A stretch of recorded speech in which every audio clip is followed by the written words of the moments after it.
Mix बार रागनी recording studio Mirganj.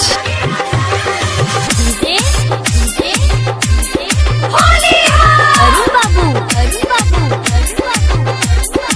Gopalganj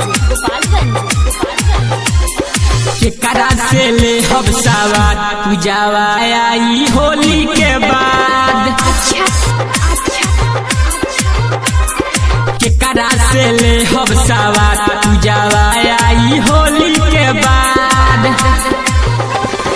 हम तो कहीं गइल बदल फेरू से खुशियाँ बढ़ पता लागल फोन अइला के बाद कियावतिया होली के बाद।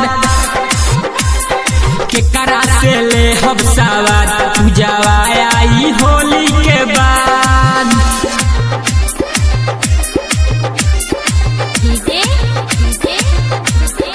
अरुण बाबू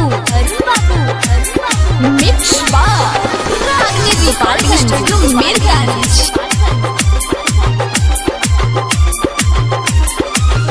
नहीं बदल बिया यादिया जो करतिया लोग झूठों के बदनाम हम कर दिया हो। नहीं बदल बिया यादिया जो करतिया लोग झूठों के बदनाम कर दिया हो। अपना भतरू से हो गईला जाद कहे आवतानी होली के बाद। ओकरे से ले हम सवार भले आई कादू होली के बाद।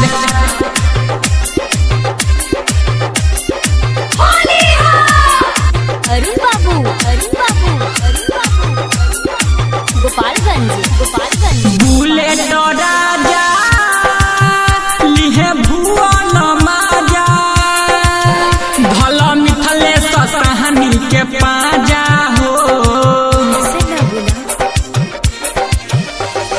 बुलेट राजा लिहे भुवन माजा भल मिथले सहानी के पाजा हो। विवेक ना हुई है बराबर कियावतिया होली के बाद। केकरा से ले हम सवार पूजावा आई होली के बाद।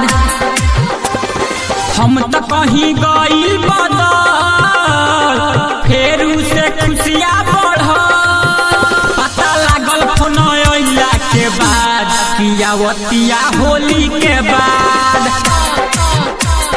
केकरा से ले हम सवार